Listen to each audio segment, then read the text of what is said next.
દાદરા નગર હવેલીના સાંસદ મોહન ડેલકરે હોટેલમાં સુસાઇડ કરી લેતા દેશભરમાં ચર્ચાનો મુદ્દો બન્યો હતો। તેમણે લખેલી સુસાઇડ નોટની અંદર પણ ઘણા બધા મોટા ખુલાસા પણ કર્યા હોવાનું ચર્ચાઈ રહ્યું છે। સાંસદે કરેલા આપઘાતને લઈને આમ આદમી પાર્ટીના રાજ્યસભાના સાંસદ સંજય સિંહ સાંજે સુરત એરપોર્ટ પર આવી પહોંચ્યા હતા। ત્યાંથી તેઓ દાદરા નગર હવેલી જવા માટે નીકળ્યા હતા। સાંસદ મોહન ડેલકરના પરિવારને સાંત્વના આપવા માટે તેઓ દાદરા નગર હવેલી પહોંચશે। દાદરા નગર હવેલીના સાંસદ મોહન ડેલકરે મુંબઈમાં કરેલા આપઘાત બાદ તેમના પરિવારને સાંત્વના આપવા માટે આમ આદમી પાર્ટીના સાંસદ સંજય સિંહ સુરત એરપોર્ટ પર આવી પહોંચ્યા હતા। સુરત એરપોર્ટ પર પહોંચેલા સંજય સિંહે જણાવ્યું કે લોકસભાના સાંસદ જ્યારે આત્મહત્યા કરી લે છે ત્યારે કેટલીક ગંભીર બાબત છે તે આપણે સમજી શકીએ છીએ। દાદરા નગર હવેલીમાં મોહન ડેલકર ખૂબ જ લોકપ્રિય नेता તરીકે વર્ષોથી જાણીતા છે। ભારતીય જનતા પાર્ટીના नेताओं દ્વારા તેમને માનસિક ત્રાસ આપ્યા હોવાને કારણે મોહન ડેલકરે આપઘાત કરી લીધો હોવાનું ચર્ચાઈ રહ્યું છે, જે ખૂબ જ દુઃખદ બાબત છે। મોહન ડેલકર આપઘાત અંગે રાજ્યસભા અને લોકસભામાં શરૂ થતા 8 માર્ચના સદનના મુદ્દાને ઉઠાવીશ। મોહન ડેલકરે કરેલા આપઘાતમાં રાજ્યસભામાં આ મુદ્દે હું ઊંડાણપૂર્વકની તપાસ માટે પણ માંગ કરીશ। હાલ આપઘાત કેસ અંગેની તપાસ મહારાષ્ટ્ર પોલીસ કરી રહી છે। મોહન ડેલકરે લખેલી સુસાઇડ નોટના આધારે તપાસ કરવામાં આવે તો તેમને ન્યાય મળી શકે છે। જ્યુડિશિયલી મોનિટરિંગ વગર સીબીઆઈ પણ યોગ્ય તપાસ કરશે એવું મને લાગી રહ્યું નથી। ભારતીય જનતા પાર્ટી હોવાને કારણે પક્ષ તપાસ અંગે મને શંકા છે। एसआईटी बनावी हाईकोर्ट और सुप्रीम कोर्टना जजनी मॉनिटरिंग हेठळ तपास करवामां आवे तो सत्य बाहर आवी शके छे। देखिए, ये एक बहुत बड़ा मामला है और जो कुछ भी उन्होंने अपने सुसाइड नोट में लिखा है उसकी इंक्वायरी चल रही है, लेकिन जो बातें सामने आ रही है कि भारतीय जनता पार्टी के नेताओं से त्रस्त होकर उन्होंने ये कदम उठाया, जो बहुत ही दुर्भाग्यपूर्ण है। इतने लोकप्रिय नेता का आत्महत्या करके अपना जीवन देना, मैं समझता हूँ ये बताता है कि भारतीय जनता पार्टी के नेताओं ने किस कदर उनका उत्पीड़न किया होगा, किस कदर उनको मानसिक रूप से परेशान किया होगा और जिसके कारण उन्होंने ये फैसला लिया।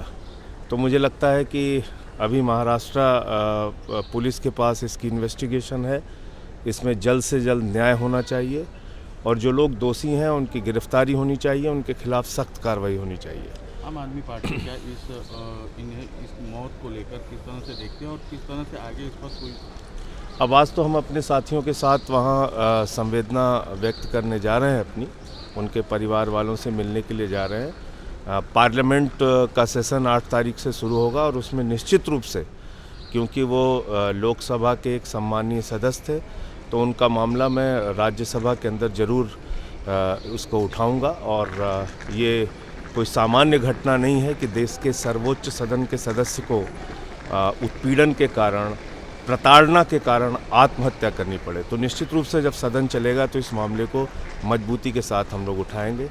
मैं आज दिल्ली के मुख्यमंत्री अरविंद केजरीवाल जी की ओर से और अपनी पार्टी की ओर से गुजरात के साथियों के साथ जा रहा हूँ उनके परिवार से मिलने और इस दुख की घड़ी में पार्टी की संवेदना व्यक्त करने। सीबीआई जांच होनी चाहिए इस पूरे मामले की?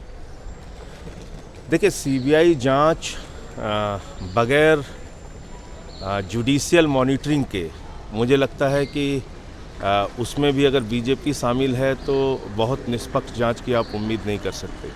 इसलिए हाई कोर्ट या सुप्रीम कोर्ट के जज की मॉनिटरिंग में अगर सीबीआई की जांच होती है तो निश्चित रूप से कोई इसमें सच सामने आ सकता है। वैसे महाराष्ट्र पुलिस के पास अभी है, तो हम उम्मीद करते हैं कि वहाँ से कुछ ठोस कार्रवाई होगी, लेकिन अगर इसमें कोई बाधा आती है तो निश्चित रूप से हाई कोर्ट, सुप्रीम कोर्ट की एसआईटी बननी चाहिए, उसकी मॉनिटरिंग में ही ये जांच होनी चाहिए। संजय जी, ये सूरत महानगर पालिका में आपको जिस तरह की सफलता मिली, गुजरात की सफलता पूरे देश के लिए एक बहुत बड़ा संदेश है और इसमें अरविंद केजरीवाल जी का नेतृत्व और गुजरात के हमारे जितने भी पार्टी के पदाधिकारी हैं, कार्यकर्ता हैं, उनकी मेहनत और यहाँ की जनता को सैल्यूट करना चाहूँगा, उनको सर झुका के प्रणाम करूँगा, नमन करूँगा।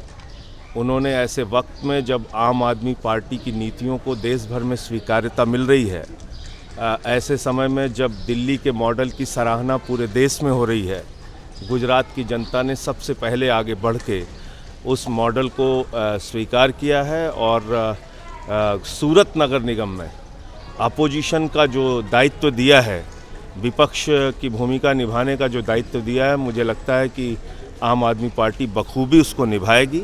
और ये बात और स्पष्ट हो रही है कि कांग्रेस पार्टी बुरी तरीके से यहाँ साफ है। अगर भारतीय जनता पार्टी से कोई मुकाबला कर सकता है, कोई इसको रिप्लेस कर सकता है, तो वो आम आदमी पार्टी है। दूसरा, जिस तरह का केंद्र सरकार का रवैया पिछले दिनों देखने को मिला, उससे ये समझ में आ गया है कि हिंदुस्तान में भारतीय जनता पार्टी 130 करोड़ लोगों की पार्टी नहीं है, बल्कि ये चंद पूंजीपतियों की पार्टी है और उन्हीं के लिए पूरी सरकार चल रही है। आपने देखा होगा, लॉकडाउन के दौरान एकमात्र क्षेत्र कृषि क्षेत्र था जहाँ पे जीडीपी ग्रोथ हुई थी, और आज उस कृषि क्षेत्र को नीलाम करने की कोशिश हो रही है चंद पूंजीपतियों के हाथ में। बड़े बड़े इस देश के अंदर जमींदार पैदा किए जाएंगे, लाखों एकड़ की ज़मीन वो कॉन्ट्रैक्ट पे फार्मर्स से लेंगे और बाद में उस ज़मीन पर कब्जा कर लेंगे। ऐसी इनकी एक बड़ी नीति है।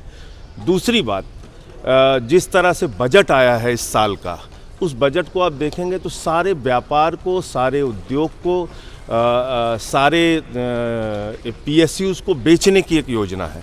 तो देश बेचो योजना के तहत आप देश को तरक्की पे नहीं ले जा सकते।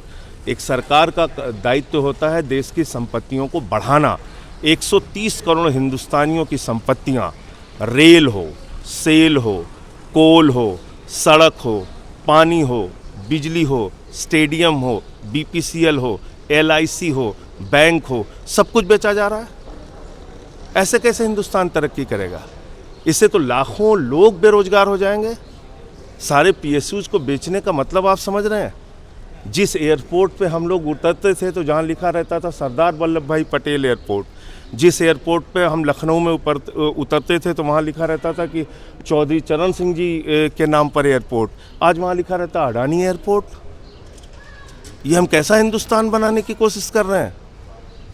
भारत माता की जय अगर हम लगाते हैं तो भारत माता की रक्षा, उनकी संपत्तियों की रक्षा, उनके बेटों की संपत्तियों की रक्षा, 130 करोड़ हिंदुस्तानियों की संपत्तियों की रक्षा करना सरकार का दायित्व है। और अगर उस दायित्व को सरकार पूरा नहीं कर पा रही है तो वो एक कपूत। આપના સાંસદ સંજય સિંહે ભાજપ પર આકરા પ્રહારો કર્યા હતા અને દેશમાં બદલાવની રાજનીતિ શરૂ થઈ હોવાનું પણ જણાવ્યું હતું। Bureau report, Surat.